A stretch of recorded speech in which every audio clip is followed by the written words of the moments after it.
in the sixth largest district in the country. And so I did that role, and I learned even more about how disparate the outcomes are for kids when families aren't fully informed about their rights and how to access them. So that's where I come to this work from. After I did that work in dispute resolution, I started working at Cadre. So I see some familiar faces from my colleagues from when I worked at Cadre. I did that work for 5 years working with PTIs. That's how I got to know these lovely ladies, supporting them and understanding and helping translate that information out to the community. I've worn a couple of hats since then. I worked at a State Department for a little while, and then now I currently work at WestEd, which is a national consultancy agency where we work. We house some national centers that are federally funded through the U.S. Department of Education. We also have direct service contracts where we support states, local districts, even local schools, depending on the need, in implementing the IDEA in various different ways. So that's about me. I'm going to be quiet now and turn it over to my co-presenters.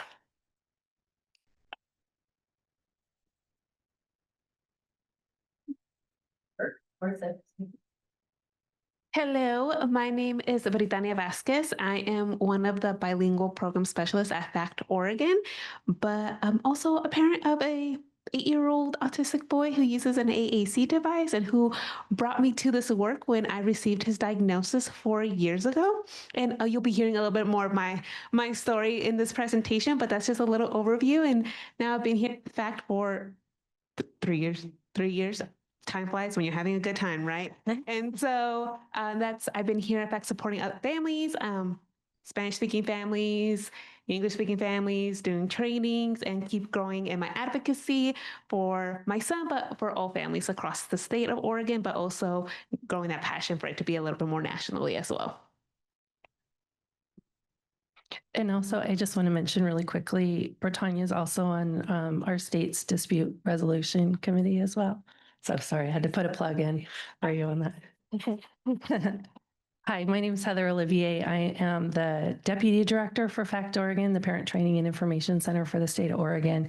My background is as a middle school and high school teacher for about 15 years. At the age of 4, my son was diagnosed with autism, and I really thought that I really understood special education as a teacher. I'd sat in a lot of IEP meetings, and this is going to totally date me, like you'll definitely, they literally would give us a CD-ROM that said IDEA on it, and that's how we learned about it. So I thought I understood it, but it really wasn't until, I attended my son's transition to kindergarten meeting, and I really found that I really didn't understand the process, and more than that, I didn't understand what my role was as a parent. And that was really kind of my first step in just figuring out, I wanted to know as much as I could on what that looked like so that I could meaningfully participate in the process. And so I feel really lucky that I get to marry my experience as a teacher with my experience as a parent. My son, Noah, is the one that brings me to this work. And I just dropped him off for his sophomore year at the University of Oregon a couple weeks ago. So anyway, yeah. Really excited to be here with you all today. Thank you, Heather. Thank you, Brittania.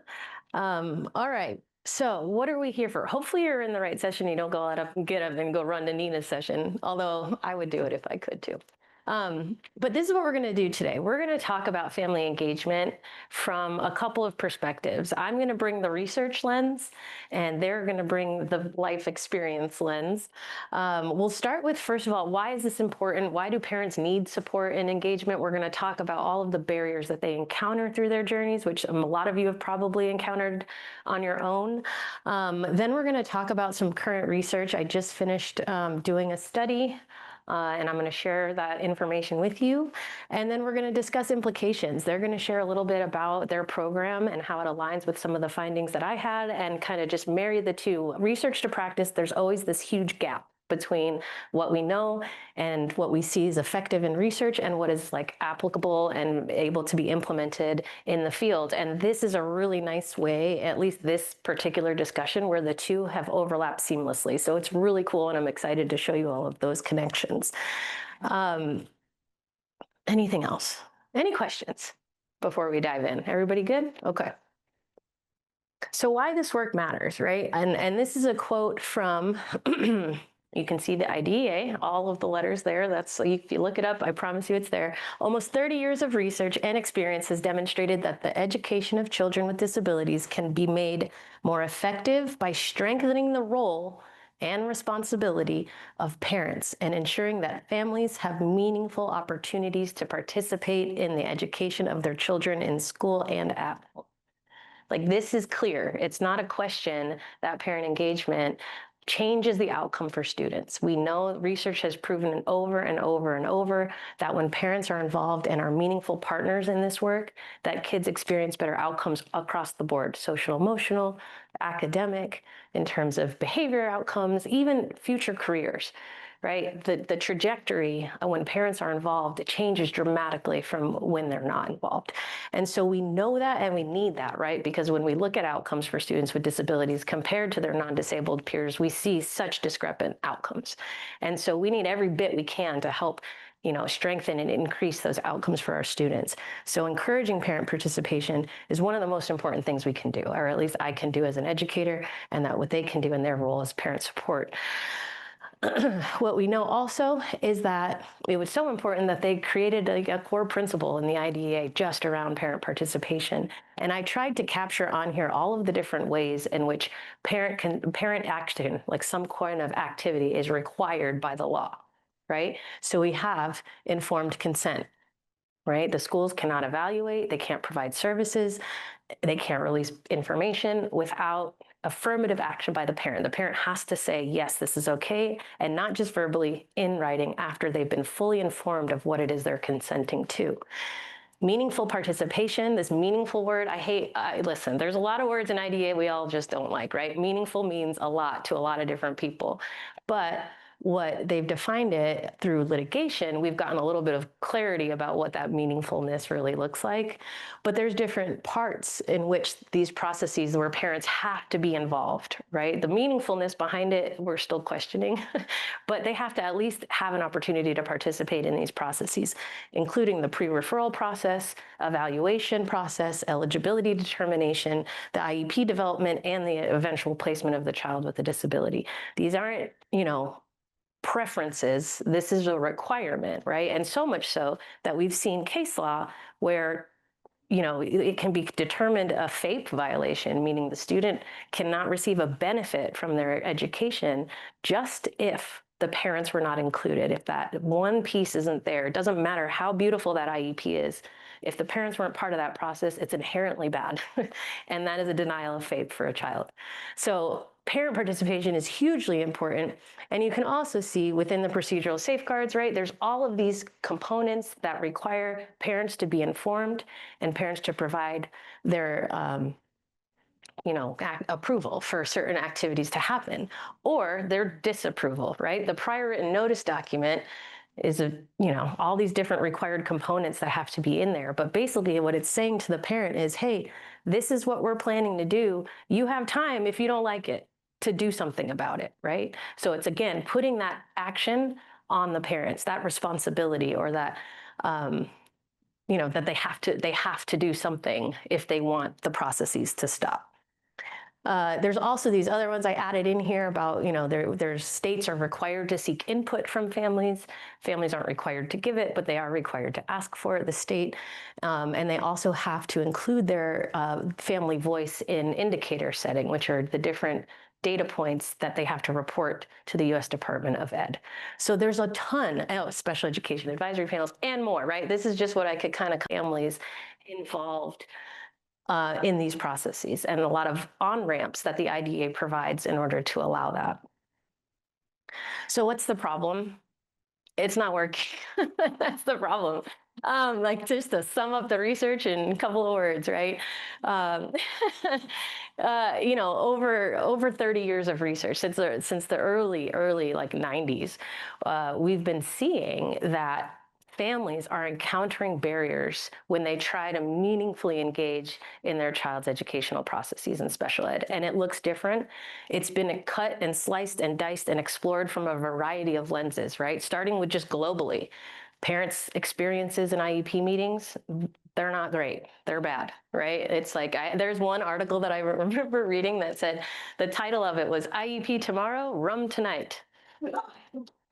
Parent experiences with the IEP process, right? Like it is, if you pull the research and you just do a quick scan, there aren't a lot of studies out there that are saying how easy it is and how wonderful it is to be a parent of a child with a disability participating in IEP meetings.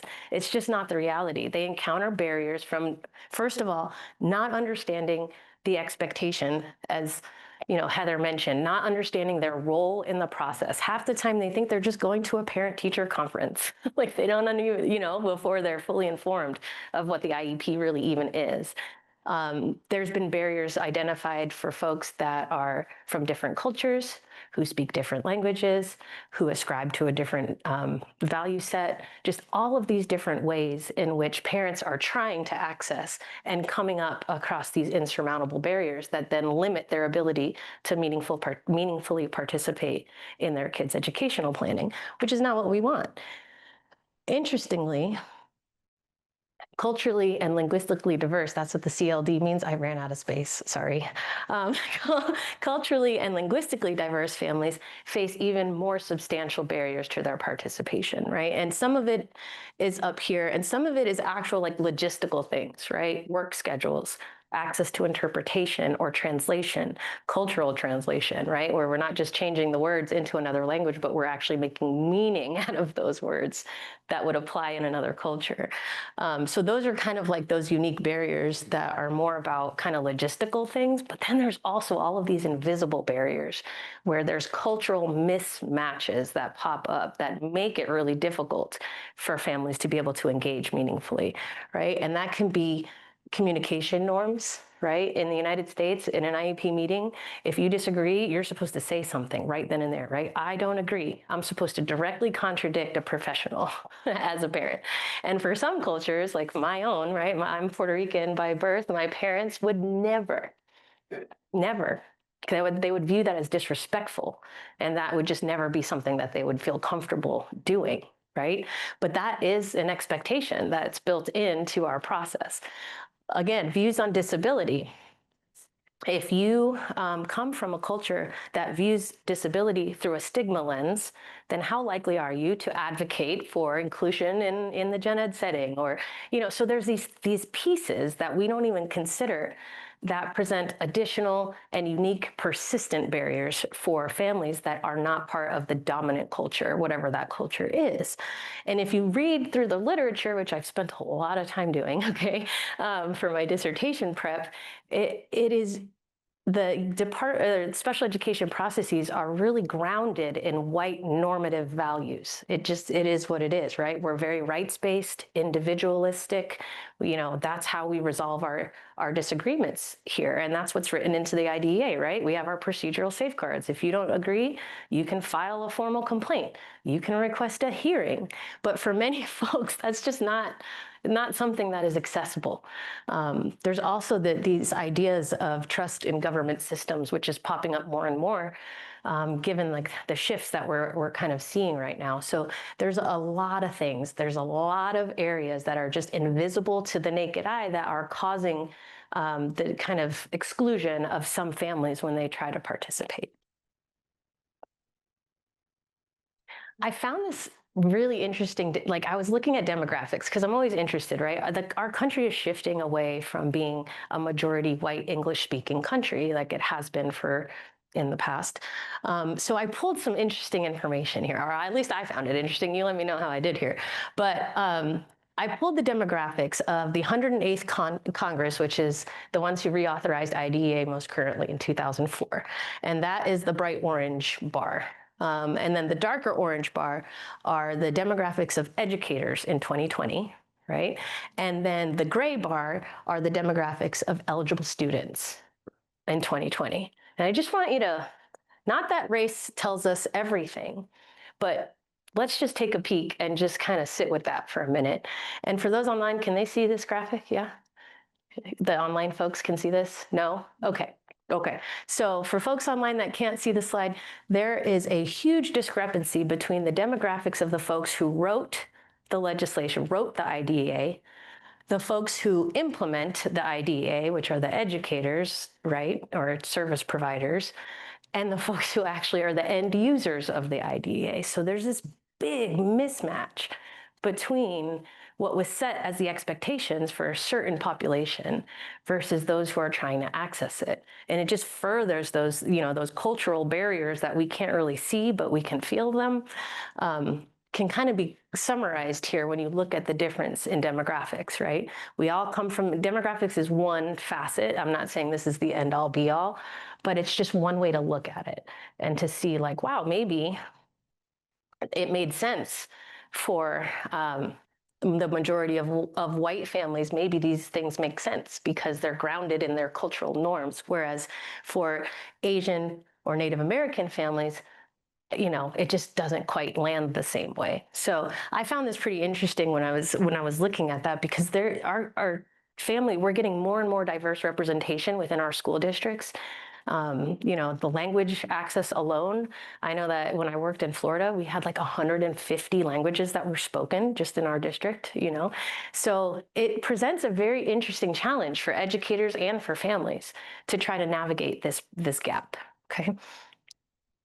So I'm going to talk to you about my research. So what I did, what I love actually about theory and research is that it can take a really complex problem and kind of reduce it down to a pretty linear understanding, or at least for me, I am very linear in my thought process, so I like things that follow a very linear flow. And so my research was grounded in the social cultural capital theory by Bourdieu. And what that essentially says is any exchange that happens in an interaction where you're trying to gain something out of it, right? The parent is trying to gain a quality IEP for their child. In the way that this theory describes it, as it's just an exchange of resources. Just like you pay $1 and you get, a drink out of the machine. Although, wow, it's not $1 anymore. Have you seen it? It's like $4 for a free water. But anyway, it talks about this as a process by which you gain capital or resources, right? And then you exchange that capital to get something that you want, to achieve an outcome. And so there's social capital, which has to do with like who you know and kind of what esteem you have with the title or whatever social valuable things. And then there's cultural capital, which is either objects, you have a fancy car, or you have an education, or things like that. So the combination of the two create your resources that you have at your disposal to exchange for the outcomes that you want. And when I read that, I was like, oh, that makes perfect sense. So they take their family capital and they enter into the education space, right? Or the educational field. That habitus bar there talks about the unwritten norms or expectations of how you're supposed to exchange your currency, right? So it makes it very much like, you go into a store, right? You don't know where the line is to pay, or you're looking around and it turns out they don't accept cash, right? That's the habitus. That's the unwritten rules or the expectations for how you navigate the field, how you go about getting what you want, right? So by this, what we're saying is that, for most families that are part of the dominant culture, a lot of these resources fall into their laps just by the nature of who they are, right? So if you come from an affluent family, everybody in your household is educated, you have a college degree, you speak the language, you know how to navigate a bureaucratic system because you've navigated healthcare, and you know how to access the government systems that you need to access. Those are people who would be considered very rich in capital. And so for them, they understand the habitus also, or the rules, because it's part of their culture. So there's no work there. They just walk in, they exchange their capital, they get what they need, and they're on their way, right? But for families who aren't part of the dominant culture, first of all, accessing capital requires a lot more effort to build up their capital. and then being able to exchange that capital, they encounter a lot of barriers in that process as well, because either they don't ascribe to the same rules, or like those, they don't understand those unwritten rules or expectations, or they just have such limited capital that they can't, affect the outcomes that they're hoping for. So when I read about all that, I was like, oh my God, this is great. This makes perfect sense to me, and I love it. The other part I wanted to kind of talk about first is this other piece. So that kind of describes the problem, but then what's the solution, right? That's where I kind of wanted to focus my attention. Is we've sliced and diced this problem a million ways. What's the solution? I found Anne Ishimaro's book called Equitable Collaboration, and it's fabulous. And it really does shift the way that we consider engagement with families from our traditional strategies, which we view families as the beneficiaries of our knowledge, our expertise, and our services, to where families are leaders, right? And educators are learners. So it just kind of flips the whole thing. We also see that in most traditional engagement practices, we have system-driven goals. We need so-and-so reading by this level by this point, because that's what our benchmarks say, right? Versus family-driven goals, where the families are the ones saying, this is what we need, and the school saying, okay, let's help us get there, right? And typically we see that the strategies are to build educator capacity. We invest a lot of resources in professional development for educators. But what equitable collaboration calls for is to build educator and family capacity at the same rate, okay? And whereas educational change is limited to an individual student, equitable collaboration has a community focus, okay? And so for a lot of folks that are part of like non-dominant cultures here, these really make sense to them, right? So she's positing that if we use these strategies, we'll see more engagement, more effective engagement from our families that are typically harder to reach. Okay. Whew. I'm gonna stop talking now. I'm gonna pass it over to Heather. I'll pause the read. She's gonna give you a little bit of a background about this program that they offer at the PTI. Yes. Could you say a bit more about the family role that families as leaders in the educational setting, special ed setting? Yes. So the question, I'm just going to repeat the question for our online folks, was, can I say more about how equitable collaboration poses families as leaders in the education space, right?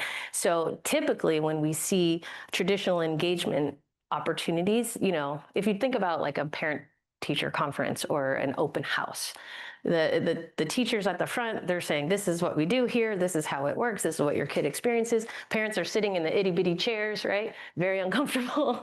And that's just how, and then they say, okay, bye, have a nice day. And that's the end of it. Whereas when families are posed as leaders, we're using the expertise and knowledge that exists within the community to inform the practices in the school. So in her book, she gives a really nice example of how a district was having a real attendance issue. And they assumed that the attendance issue was because parents weren't engaged, they didn't care, or their schedules were crazy. But really, at the end of all of it, it turned out that it was a clean clothes issue. It was a laundry issue. But they never would have known that if they did their traditional, like, hey, we're just gonna stand up here and tell you, you need to be on time, you need to be attendance, here's all the data on attendance, right? Which is our traditional approach to resolving that issue. Instead, they went to the community and said, hey, this is a problem we're seeing. What's going on? What do you guys think is the issue? And the parents were the ones saying, well, here's what we've noticed, here's what we've discovered, and here's what we need, right? And so then they were like, oh, great. They put laundry in the schools. Kids were allowed to leave laundry that would get washed. And then they had clean clothes and they saw attendance rates go up. So that's just one example, but they're going to give you some more about how they're flipping that around. Okay. So I'm just going to give you a little bit of background. AYA stands for Activate Your Advocacy. And one of the things that I didn't share with you in the very beginning was that really a piece of the journey that was really foundational was that I participated in something called Partners in Policy Making. Some of you within your states might have a Partners in Policy Making. Jenny did it also in Oregon as well.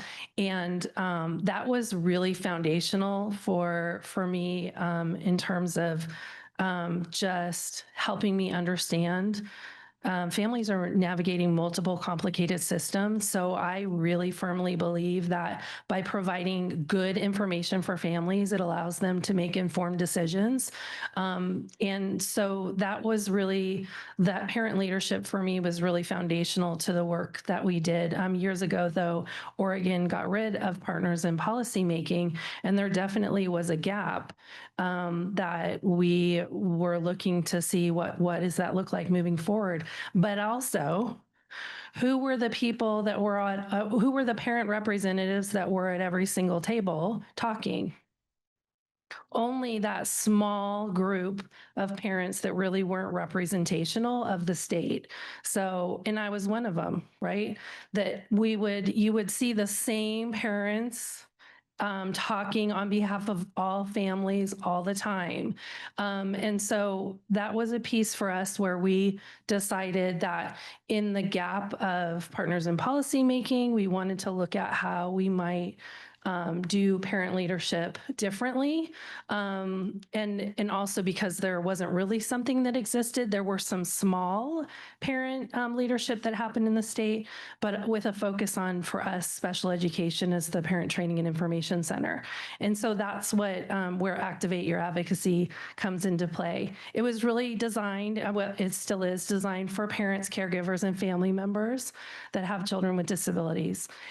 We try to cap it at about 25. We've had 120 people go through our cohorts. I'll be honest, like the amount of people that apply every single time is way over the number of people that we could take, because we do want to keep it relatively small. And it's really the focus is on building knowledge, skills, and confidence to to advocate and engage in understanding the systems that families are navigating. And then they become part of this growing statewide network of advocates. So that's kind of the background around Activate Your Advocacy. So some of the goals that we have, it's funny because one of the main points that we talk about in the very beginning is we're talking about the disability rights movement, and we also talk about the family, like first starting with as a parent, you are learning to think about how you might advocate for your own child, and then how that changes to thinking about your community, thinking about, other children, part of systems. And so it really is like, how do we support them in tools for effective advocacy for not only their own child, but others? Here's the deal. There's a lot of parent leadership opportunities. I mean, I don't know if every state has multiple ones, but we have some in our state. And but part of the work that we were really committed to doing was making sure that we were looking at the whole entire state, and that as we were recruiting, that we were recruiting from all across the state in all communities across our state. And that was a really important part of the work that we were doing. And to help develop those leadership skills, to influence change, then collaboration, that was a really main piece. I mean, I think a lot about all of the sessions that I've attended and the work that we do a lot of times where we have leaned a lot into communication, because in my experience, most of the time when families are reaching out to us, people don't usually call PTIs to say like, hey, just want to tell you like this district's my very favorite. It's usually because there's something going on. And the recognition is that a lot of the times foundationally it's around communication, or it's a lack of understanding. And clarifying that to support families and being able to collaborate, partner, work with their teams is such a big part of the work that we do. And then that network, cultivating the network of families to be connected within their communities, because we have almost every county has Activate Your Advocacy parent leaders at this point in the state. So the application process, I want to talk a little bit about this because this definitely changed over time. I would say every single time we put out an application, we've changed it because we've reflected on, we might think, oh, these are great questions, but then we recognize that I think the first round, some of the questions we asked, we were making a lot of assumptions on already having some sort of knowledge. And so then we were like, oh, is this really what we were looking for? And so we actually changed that process every single time. But then really it was leaning into our partners to reach out to communities in order to make sure that families all across our state knew about Activate Your Advocacy and application for it. And I mean, I can remember there was like years when we spent how much time? Like, because we go through, we have a team that then goes through applications together. And so, and revising them and all of the things. But really that recruitment was a wide outreach all across the state. The selection was around commitment to advocacy, representation from diverse communities and regions, and a readiness to engage in both learning and action. One of the things I will share with you is there was a stipend. Okay.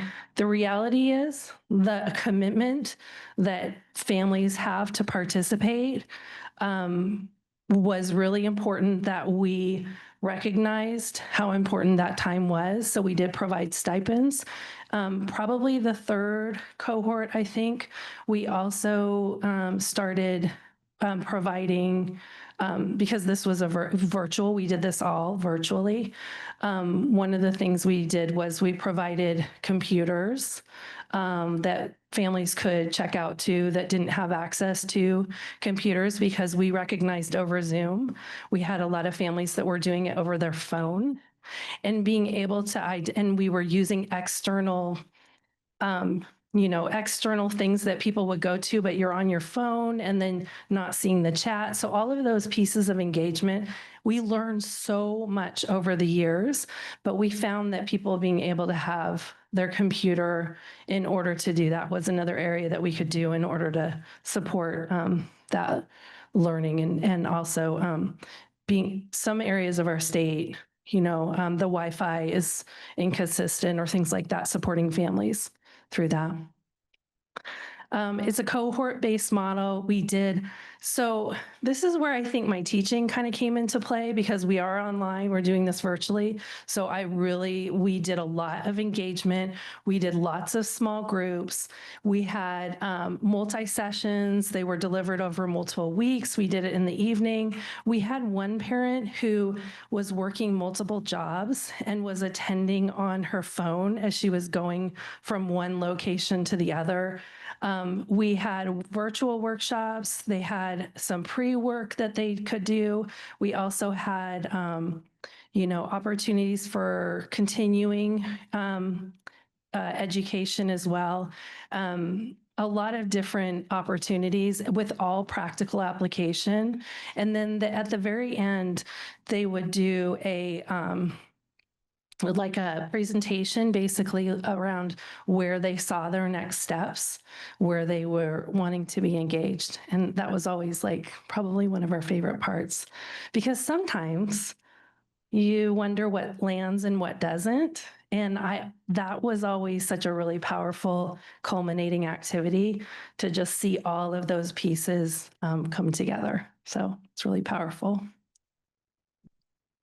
I will say we learned a lot about that. For example, one of the things that we recognized is moving from multiple platforms. That was a problem. We also learned that it was important to provide information for people ahead of time so that they could have access to, we used Padlet, they could have access to all of the slide decks and everything. Also making sure everything was accessible, being able to use for a screen reader. I mean, we learned so much over that time. And then this is kind of my favorite part, I have to tell you. So the very first session that we did was, we were just like really excited and we're learning a lot, but we actually invited back quite a few of our leaders to support the next cohort. As paid people supporting this next cohort. One of the things that we was really important is recognizing we actually had quite a few families whose primary language was Spanish, but we had very limited professionals that could speak Spanish. And so one of the things, or the presenters that could speak Spanish. And so what we were hoping to do, which we were very excited about, was to be able to nurture those parent leaders from the first session to remain engaged and supporting our next sessions as well.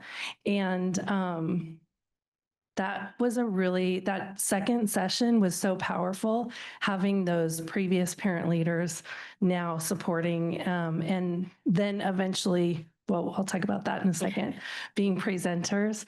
And then that deep knowledge, we invited people with deep knowledge of special education law, policy, and systems navigation, because we also do a lot of work around sharing your story, legislative advocacy. So inviting people from our communities to come in and do presentations, skilled trainers who model collaborative problem solving, and then people who served as ongoing mentors and connectors to statewide advocacy efforts. One of the best things that ever happened as a result of this, just saying, is that we hired out of AYA. So one of the things that I love, it's one of my favorite things ever, is to listen and watching, like, as families are learning and growing. And then I think we've had 3 staff members that have come out of Activate Your Advocacy. And one of them, because I'll never forget when I reached out, because Britannia was part of one of our cohorts. And so, and just recognizing like that spark. And I would love if you would take a moment to kind of talk a little bit. I will try not to bore you all with my life story and how I got here, but I feel like background is so important to understand. My son was diagnosed autistic at 4 years old when everything was opening back up from the pandemic. I got laid off from my job. I'd already been at home with him for a year at that time. We were in early intervention into early childhood. And the word autism came out, disability came out. And I was like, whoa, what do you mean? Right? I recognize now that it sounds very ableist, right? But he doesn't look autistic. He doesn't act autistic, right? These are the things because of my culture, because I am Mexican American. I was raised in a traditional Mexican house where my family comes from an indigenous state. So all these things are adding together. Denial. And I remember my son was an MECP, so melanoma early childhood program, and COVID is opening back up, right? I went to the pediatrician. I said, here are my concerns. If you're going through early childhood, everything's going to be fine. He's not talking because you guys are bilingual. Okay. But I didn't know how to recognize these things because my son was my firstborn. I was like, okay, I'm rolling with the doctors. They know what's best. And at that point, I'm in he's at the preschool program. I was like, okay, I've got a reference to, after 2 years of now hardcore advocacy, I got a referral to get a diagnosis. We got a diagnosis.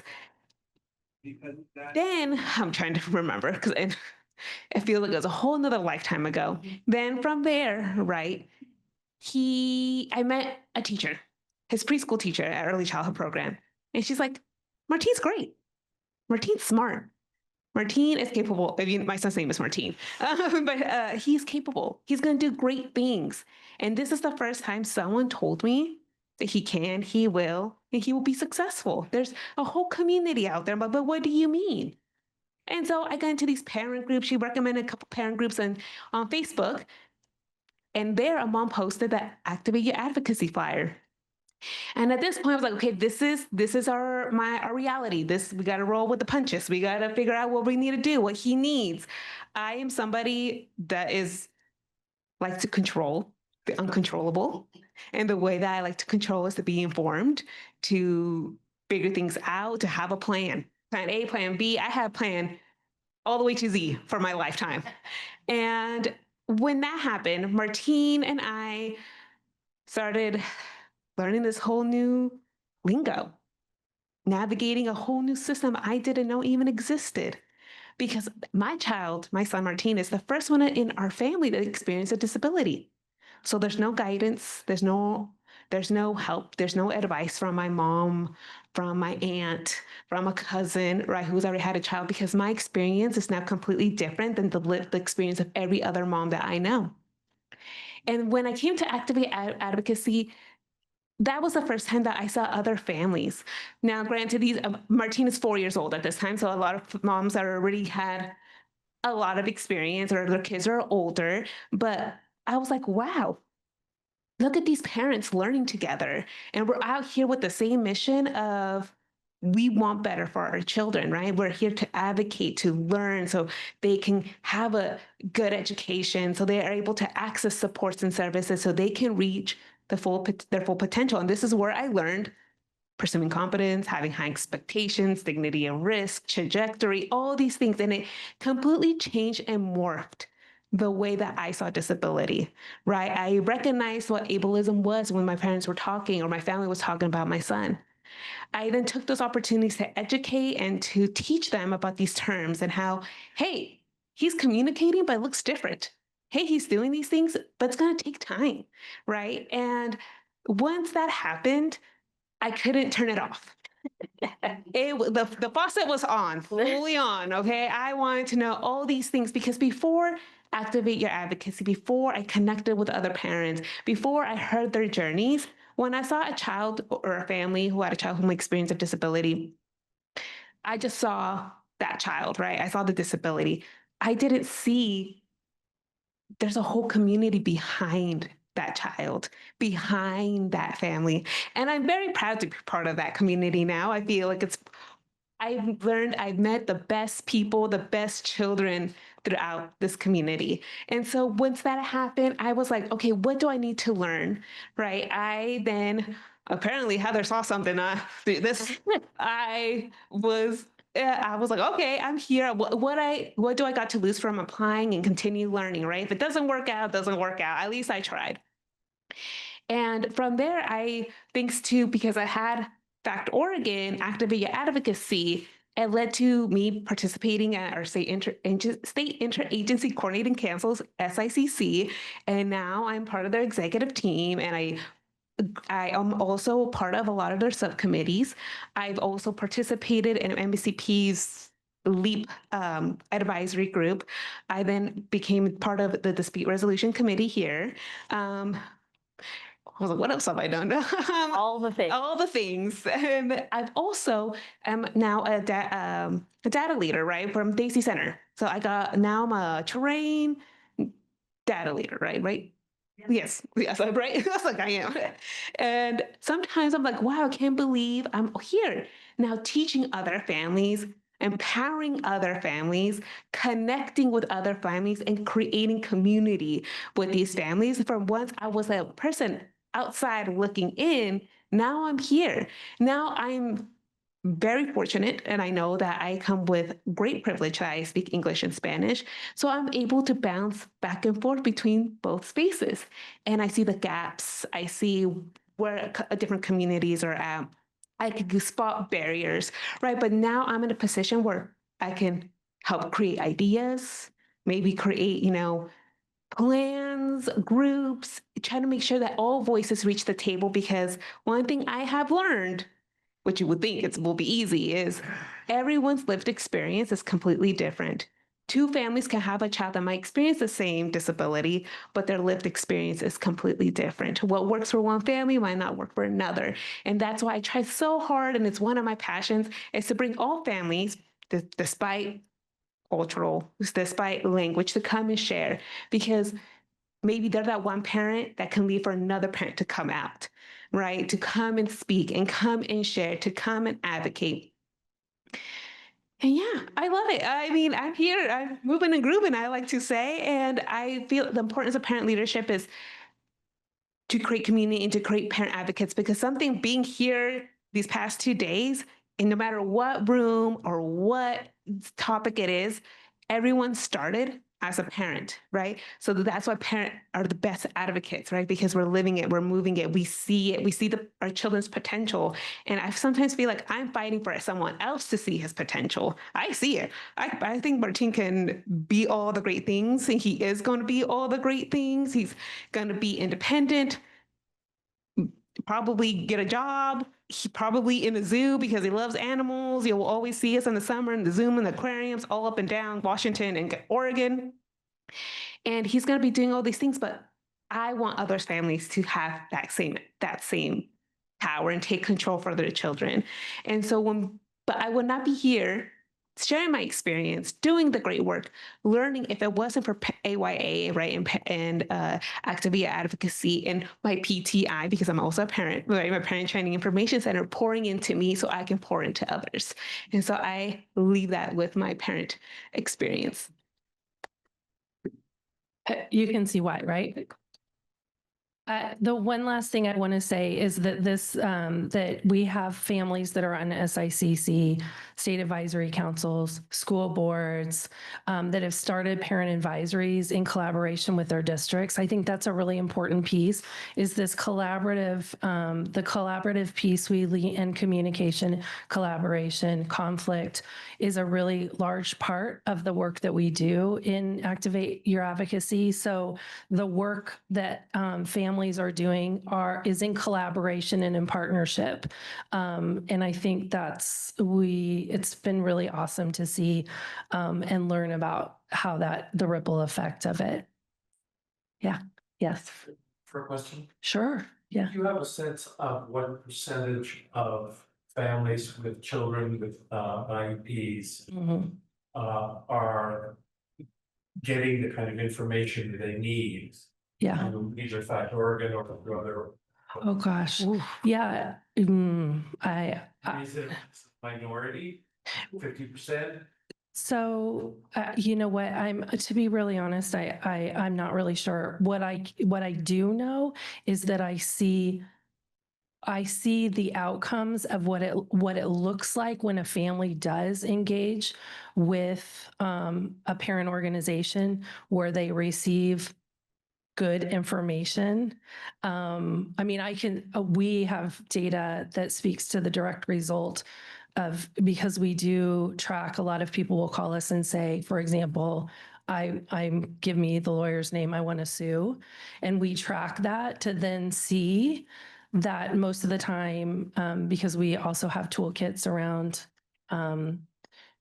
complaints and things like that. Most of the time, that's not the direction that families end up moving in, because when they have good information, maybe they haven't even reached out to the district yet, right? So, I mean, I can speak to that. I can't really, that bigger picture, I can't. Yeah. Yeah. Yeah. Toolkits, what does that look like? So we, on our website, we have a complaint toolkit that we developed in collaboration with the Oregon Department of Education, with district lawyers, with special education directors, and Cadre also was a part of that as well. And what we did is front load the very beginning with initial questions that we most ask families around, like, what have you already done? And then it walks them through the process of identifying their concerns. We like to do it in collaboration with the family, because most of the time when they go through the first part, that indicates, like, have you already met with your school team? Have you shared your concerns? Have you done a parent input statement? Most of the time, families haven't done those initial steps first before they get to the next place of moving forward with a complaint. And so that's what I will tell you, next door, they also, so they took our complaint toolkit and modeled creating one and then they have more for due process, mediation, So they actually have taken our complaint toolkit and just it's really wonderful and collaborative. And I think they shared it in their last session, but that would be another place to look too. Yeah. Any other questions? Okay, so now we're going to get to the research, because I worked at ODE just for like a hot minute, and I knew Heather and FACT before that. And when I was there, I was like, wow, you guys are doing some really incredible things. I am curious as to what the experiences of parents who participate in programs like these are, and how my main question was like, how did you get these diverse families to engage? Right? Because the research on barriers to access to public education systems, there's very similar barriers that are presented through parent support organizations, right? They struggle with the same access issues regardless of the system, even though they're designed to help support parents. There's a lot of similar barriers that limit access for certain groups. And so I was really intrigued by the diverse representation and how they were able to get them to stick with it and stay. Because what we hear most of the time is we can't reach those communities, or we can't get them to maintain engagement with us. So that was really the main driving force behind the research that I conducted. So first of all, what motivated them, and then what were their experiences with the program, and most importantly, what did they do with the information they got? And so now I'm going to go through it very quickly, because it's really not about the research, it's about what they're doing. But there were some really powerful findings that came out of it. And so our demographics, it was 10 folks who participated in interviews with me. You can see what we opened it up to, the criteria to participate. They had to self-identify as culturally or linguistically diverse, with a very broad definition of culture, okay? And that was on purpose, because they had such diverse representation that I was like, I don't want to limit it to linguistically diverse or racially diverse. I just let them self-select their diverse identity, and then we'll go from there. So that's kind of what we did. And you can see we amassed like a pretty diverse group. And this is 10 of, at that time, there was about 96 potential AYA graduates that were the pool. So this is who participated, and their motivation. So we started with, after analyzing all of the data, there was a really clear connection that what motivated families were equal parts the struggle and the hope that they had. And it was really fascinating to hear, because, my first question was, tell me about how you found this program. Like, what made you want to participate?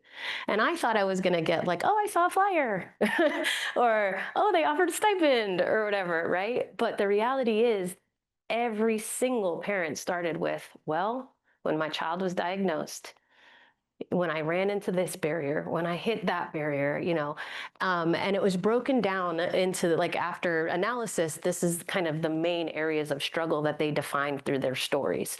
None of them came right out and said, I struggled navigating disability. They just shared their stories, and then it was my job to kind of interpret what that meant. So these are, after analysis, these are my interpretations of what their stories were.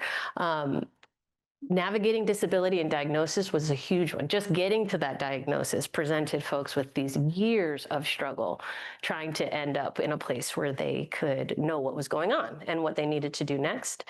Navigating cultural barriers that, folks talked about disability stigma, about shame, about, not having models within their family or their community to rely on.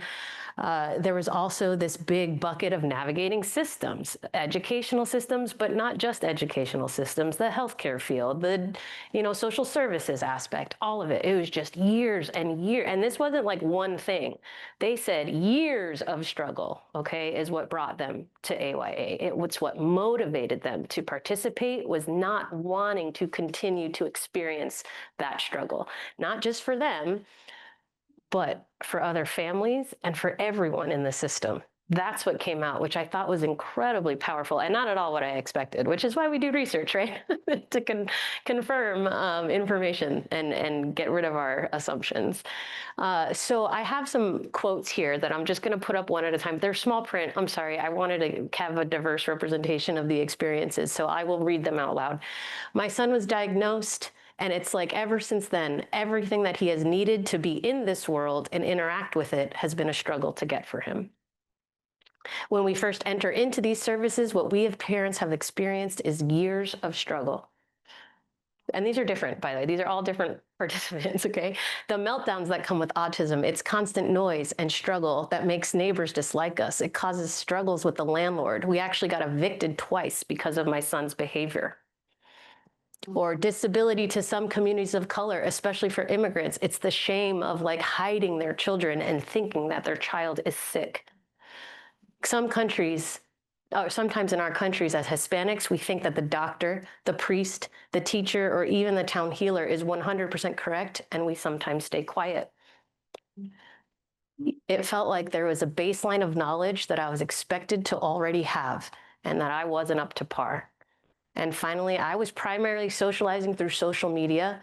I was so isolated, that was my only real connection to community. And remember that this was during the context of the pandemic. So a lot of that last one was really about navigating the pandemic and how isolating it was for families who already were experiencing isolation to start with, right? So we saw this intersectional impact of culture, of context, of pandemic impacting families and causing these years and years of difficulty just trying to navigate systems that for students without disabilities, for parents that have children without disabilities, it's just like they just walk into school, right? It's just one step. But the hope was what I found even more fascinating, because after living through all of that, all of those challenges, they said, I wanted to know how to get my district to do what they were supposed to be doing for my child. I was hoping to get a more concrete idea of different things that I could do around the IEP process and kind of some of the very specifics of it. I wanted to learn, and the driving force was to break that stigma barrier for my son within our family and within our community. So you can see where it started with, I want to do for my kid, I want to improve the outcomes for my kid, but then I also, all of them universally said, my kid and everybody else. It was incredible. This was my big motivation, hope. Being able to know that on my own level that I have done everything possible to help keep my daughter thriving and growing in a positive manner, my hope to find resources and become better educated about being a parent of a neurodiverse child. And finally, I was really excited to have the kind of knowledge to be able to support other families, just like just people I know, people in my personal community. So you can see that there is this direct link between years of misery and a hope that one day that won't be the experience anymore. And that is what motivated folks more than the stipend, more than, the fact that it was virtual and none of that mattered to them. It was really about accessing the resources, right? If we go back to that social cultural capital theory, right? They wanted the connections with the community and the resources that they needed to affect the outcomes that they wanted, right? So there was a really clean line there between the theory and then in action, right? The practice. It's very cool to me. That's because I'm a nerd, in case you haven't noticed. Okay, and then they shared experiences with the actual course. What was it like for them sitting in those spaces, engaging with the content, with the facilitators, with the other course colleagues that they had? And you can see that for the most part, it was extraordinarily positive. So I'm not going to spend time really talking through all of it. You can see like what they really found value in. But I did want to elevate the minority voice in the group because it's important, right? Two participants in my study who were identified as diverse due to disability status. They were individuals with disabilities themselves. They had children with disabilities. Both of those parents who needed accommodations to access the content struggled. They did not find that it was accessible, that their accommodations were provided. And that was a really interesting finding because it's not uncommon. Disability access is challenging, and usually it's an afterthought. And they were very, for one participant, one was able to say like, yeah, I didn't get my accommodations. I was a little disappointed, but I still got a ton out of the course. But for one, it completely isolated them and they didn't benefit from the course at all. So really interesting to see how that worked. And then there was also another thing about facilitation that surfaced with those same two individuals, which I found really interesting. Again, such a small sample. I only had two families that identified as having a disability. and needing accommodations, but they both had that experience with the accommodations, and then they both found an ideology. They used that both words, or sorry, they both used that word separately, ideology about inclusion at all costs and how that didn't align with their experience. So they found that cultural piece to not match their cultural values, where they said, I used to think that until I had my kid. And now, I found that to be kind of isolating when they were pushing that kind of idea. So those were the only two things that surfaced, but I thought it was worth surfacing because it was interesting that it was both of the negative things were from the same small little population within this very small sample. So as far as the outcomes, though, I have some quotes just about the experience. They called it a comprehensive soup to nuts training. It gave me a new perspective, a new insight into the disability system. I felt that we were given tools to have a voice. All right, there were some issues with accessibility for my particular disability. But I love this quote. There was two benefits of this program. One was obviously the education, learning about it and being more prepared and having all of the information and having all the context to support my kid. The other side, it was really healing to be able to be in a meeting with a bunch of other families who were feeling the same feelings I was feeling and asking the same questions, right? That social capital, social connection was a huge component that these participants talked about. I learned so much from the other moms, and above all, what they gave us, and this was a Spanish-speaking participant, so she was talking about her group of Spanish-speaking parents that participated with her. She said she gave us a sense of worth as a mother, even though we didn't speak English. Okay, and that last one, I felt so much less alone. So if we think about it, I know, don't cry. I was sobbing writing this up, okay? And then they talked about their application, and this is, I think, where the magic is, okay? Because every single participant in there, except for the one who had the negative experience, but every other person described specific outcomes they were able to achieve for their child and specific actions that they took to support other families within their community. And at the system level, there was a smaller subset that managed to engage at the system or legislative level. But all of them did for themselves and for others, right? And the degree to that was interesting. Some folks were able to just achieve the outcomes that they needed for their own child's IEP. Some were able to use their different networks through social media or through different community networks to now provide direct support to other families, right? Which is really critical in these communities that are not able to access systems the same way. When you have these internal networks of support with people who look like you, sound like you, and have a similar lived experience to you, the power of that connection is massive. And that's what they spoke about. Hearing from other parents that were similarly situated gave them the confidence that they needed to go out and help other parents within their communities or their, so it was really cool to hear that. So I'm going to share some of those quotes as well. This is about the individual level. I am an active participant in his education. At this point, I have the confidence to be able to reach out to his teachers and start those conversations and be proactive. I was not confident before, and now I'm confident. I am working with families of color and marginalized groups to understand disability.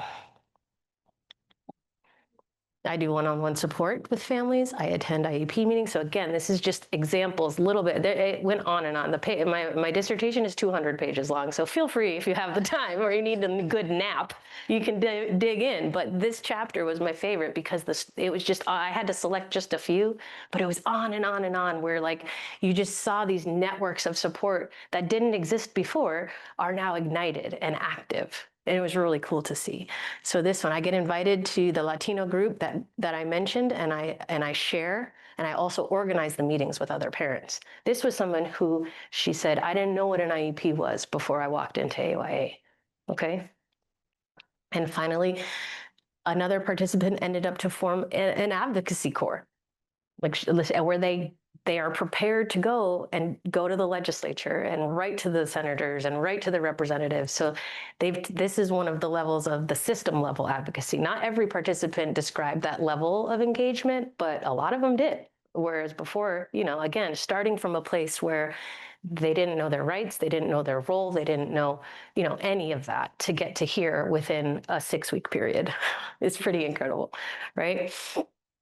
So what was really important about the study, not only like I found the struggle to hope thing really interesting and just another picture of the resilience that exists out in these communities among parents of students with disabilities, but also they directly tied their participation in this program to positive outcomes, right?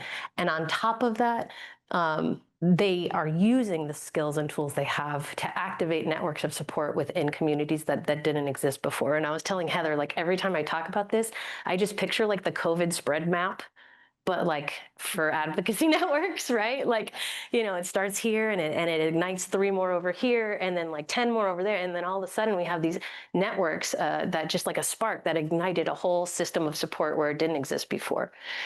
And what was great about it is that, you know, when I talked about those social cultural capital theory before, it was super boring, I know, but also the equitable collaboration principles, when I talked about all of that, it's hard not to see it in what they did, right? It's just so clear. It was just such a clear connection between what we identified through a theory as a problem being addressed in real life through principles that they didn't even know about, by the way. I'm like, have you ever read this book? They're like, no. And I was like, well, you're doing it, whether you read it or not. I think the key finding that I think we have to always keep in mind is the intersectional impact of multiple marginalized identities creates a potential for exclusion, no matter how hard we try, right? So we have to really be intentional, especially for this group of parents.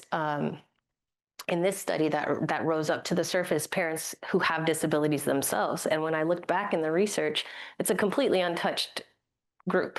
So it's really interesting knowing the hereditary links to disability that are, right, learning disabilities, there's a genetic component. Autism, they're assuming, is a genetic component.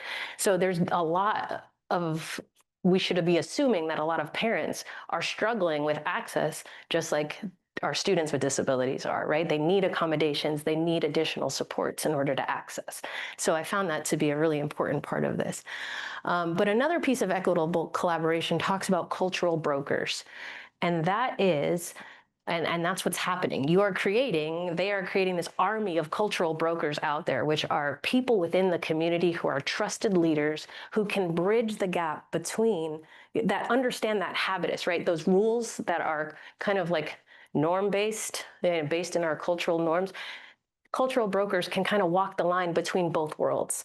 And they can say, hey, I know what it's like for you to exist, you know, in this community. Let me help you. Let me bridge you into this world that we find so foreign and weird. I could be that bridge for you. So activating that network is immensely important for our marginalized communities, to have representation, to have a leader within their community that they know they can trust, that understands where they're coming from and understands their cultural norms and can translate the information, right? Be that person that provides the social capital that they need to activate and use their resources. Now, before we get to that, any questions about that? I zoomed through that really quick because I want them to really talk about the rest of it because they've got some good lessons learned. But any questions about the study or any of the findings? Yes, Michelle. Question, but just something that we hear a lot from the parents in the world, and I am so fascinated by this, the data, and is that so many times in certain, school districts, there's with that us versus them, which we talk about, there's that concept of when parents are trying to do all of this, and I mean, it all parents, right? Like learning different things, going to, it's almost perceived in a way that they are talking amongst so many other people. They don't necessarily understand everything, and now they're coming to the table. And how do we, kind of balance like what they know and what's completely accurate? And I think it creates more of the us versus them, if that makes sense. Yeah. And I hear that a lot, especially, I mean, a lot from special educator, like directors or stuff, when the pressure is on from the parents to do the right thing or have the information. The pivot is like, well, they know too much, or they're talking to their friends and they're coming to the table. I hear that more frequently than I. Yeah, I mean, the traditional engagement strategies have a stronghold, okay, on how education systems operate. They've been doing that forever. And just like any cultural shift, because that's what this would be. This is a cultural shift. Equitable collaboration principles are not our norm. It's just not. So it's going to take time. I think it will take persistence. But what we know is whether educators are open to it or not, these families are seeing a difference, right? Regardless of whether the spaces are hostile or not. The connection to other families and the connection to reliable and accessible information changes the game for these particular families. And this isn't the only study that has that outcome. There's a lot of studies that have looked at parent leadership programs. Megan Burke, Zach Rossetti, these are two researchers that I respect a ton. They're doing a lot of work around really dissecting these parent leadership programs to find out what are the key components that make them so valuable and successful. And so far, it's that peer-to-peer connection that does it. Parents want to learn from other parents. They learn best when they learn from other parents. Educators coming in and being like the smart people that just tell you everything you need to know and then leaving, that doesn't work, right? So there's a lot of research to support this efficacy, and it's a there's more to be revealed still. That this is getting out more, because I think that's the disconnect. Yeah. That I don't know if everyone understands that it is coming from parent leadership programs, and it's just not just coming from me and Aaron just talking to each other. Right, it's not just one person, yeah. It's coming from research data. Yes. I think that's the key. Now that you just said that, to get this more out to the masses so that they know. Yeah, and your state, Colorado, is actually leading the way there with your required parent training that the legislature, which is, I mean, I'm sure there's problems. I'm sure there's problems just like with any first thing, but it's a start, right? To require that type of training of an SEA. Yes. Oh, I think like the thing that really stuck out to me was like informed. Because what she's talking about is it's like informed, but it's not always accurate. And like I run the parent group and I also work for the PTI. And so I see in my parent group like lots of misinformation. And so I think the difference is when parents are informed accurately. Yes. Credible information. Yes. If they go in and they think they're right, but they're inaccurate, like then that creates that more contentious environment. So I think it really is like the informed part, and I'm sure that part of this program is like teaching people like how to interact, not just like here's the knowledge, like go in and tell them It's like this is the knowledge and this is how you work with a team. Yep. Instead of going in like an us versus them. Absolutely. And I think that came out very, very clearly in the results. And I think Heather can probably speak more to that part, which is perfect transition. Well, I was going to say, interestingly enough, the majority of the work we did was, while special education specifically was included within the curriculum, so much of the work that we did around it were tools to be able to communicate, to tools to be able to share your story, to work with teams, to, that so much of it, how to collaborate, conflict, not as a bad thing, but opportunity for conversation. So I think that also is another piece. Also, we are trusted partners so that they continue to work with us when they have, things that come up, or if they're doing community work. I know that I was just talking with a special education director last week from a district who was on the receiving end of some parents that came to him and said, we'd love to start a advisory council, and we're utilizing the document from SIPR they were working through it together in order to create it collaboratively. So providing those tools for families is a big part. And Heather, a lot of them spoke to how the course gave them the ability or how to prioritize your requests and how to know what was achievable through the IEP versus what was a systemic issue that wasn't appropriate for the IEP meeting. And I think as an educator, I wear both hats, right? Two of my children, both of them have disability also, but I didn't know that I started as an educator first. But that was, oh, that's as an educator, I can tell you when a family comes in and they're, arguing with the IEP team about like the substitute or something that was just not relevant to the IEP meeting, it created a lot of like eye rolling and like, let's dismiss what they're saying because they clearly don't know what they're saying. I'm not saying that that's right, but that is a component of conflict, right? And so a lot of the participants were like, I love that I was able to know what's something that I need to take up with the school board or the special ed director versus my IEP team, right? Just to make more efficient and productive IEP meetings. Sorry, go ahead. Yeah, I mean, the last thing that we want is for families to we like to make sure that we work with our school teams, we work with our partners. We want to make sure that families have good information to be able to have to work with their teams, understanding, how do you communicate? What is, the not appropriate, it's not the right word, but how do you know who to go to, who to talk to, how to prepare the preparation prior to it. So some of the lessons learned that the knowledge and then the practice was such an important piece, the like tons of information, without an opportunity to like put it into practical application, obviously was a big part of the work that we were doing. And we found families really appreciated that. I think I'm going to have you talk a little bit about this next piece. I'll talk kind of just go through this quickly. Representation matters, that there's stronger cohorts are really around when participants reflect Oregon's diversity. That was a large piece from the very beginning for us with Activate Your Advocacy, and also how we were supporting families looks different, how communities shared with us what they wanted and how we made adjustments over the time. And do you want to talk a little bit about that? So a lot of feedback that we got from Spanish speaking participants that they would like a cohort that was just Spanish speaking participants, right? They're getting the information directly in Spanish by me or my colleague who also speaks Spanish, right? We're giving this presentation right on, we're able to connect. We're like, yes, we're going to do it.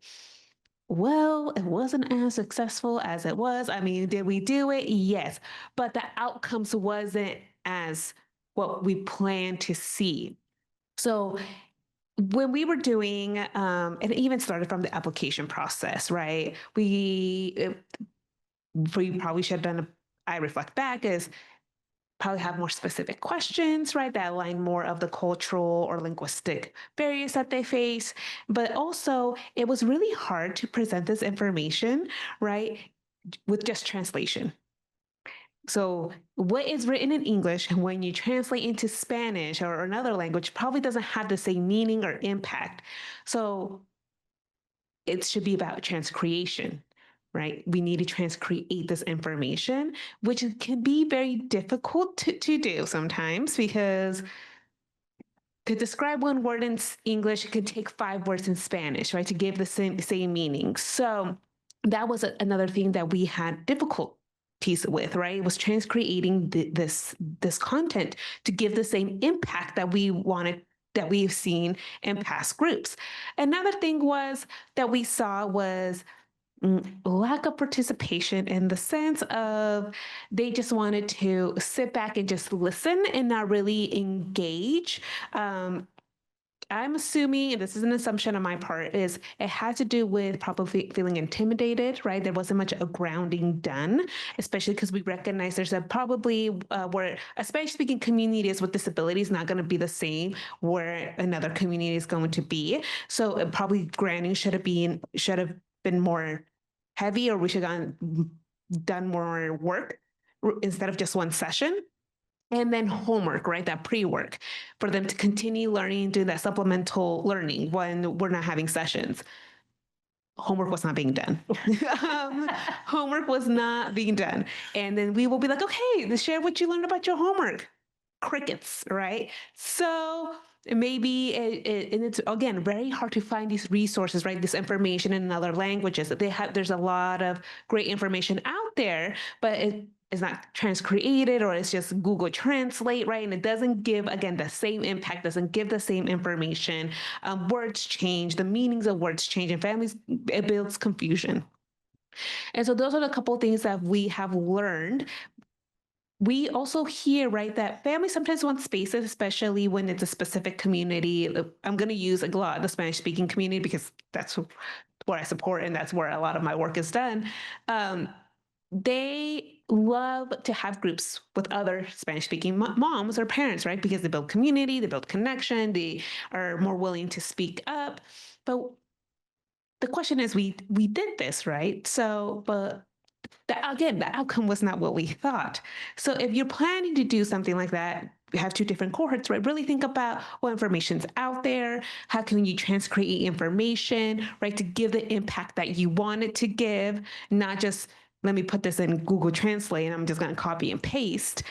Find presenters that maybe can speak in different, present in different languages, which is really hard to come by, just letting you guys know. I've been looking, so if you guys know, let me know. And then, yeah, oh yeah, and then yes, and getting this information right. It's and finding maybe homework or things that are probably more doable for them. Maybe not sitting there for an hour and 30 minutes watching a video and trying to do a feedback or doing all these different modules or listen to a TED talk, right? We want to be making sure that we're being responsive and we're going to get the interaction that you guys want to see. So those are a couple of things that we learned with our Spanish-speaking group. In every session, we had a large percentage of each of our cohorts had families who Spanish was their primary language, and we were really we found after maybe cohort 2 an amazing organization to provide simultaneous interpretation, but I would say there were issues prior to that.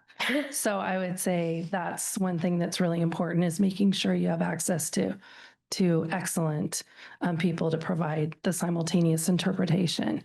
So one of the things that was a learning opportunity for us too, is that as part of our deliverable, we had at 6 months, we're going to check in and we're going to, see where everybody is, but we did not do a great job, I think, and so great data, right?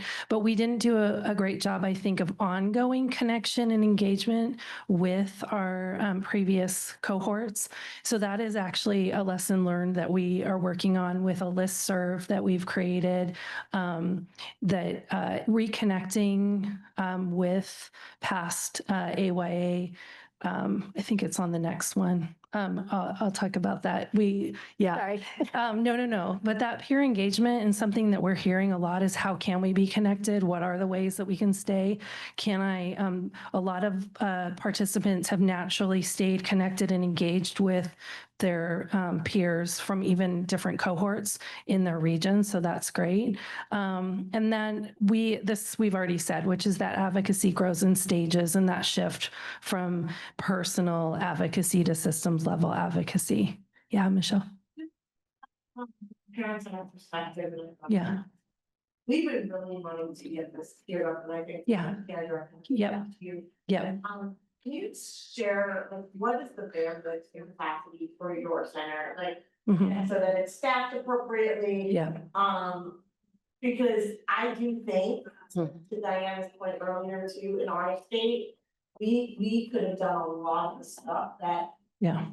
That we're now in the situation, we just couldn't even tackle that, could have been avoided.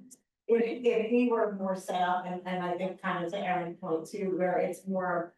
We have this leadership group, this data becomes this leadership versus like, oh, I just talked to them. Right. Because some of what I think was actually an advocate that gave wrong information, and then it cost now legislation. Totally. Because the senator was like, yeah, listen, luckily, wonderful Diana was the consultant in this, but it could have went in a whole other direction.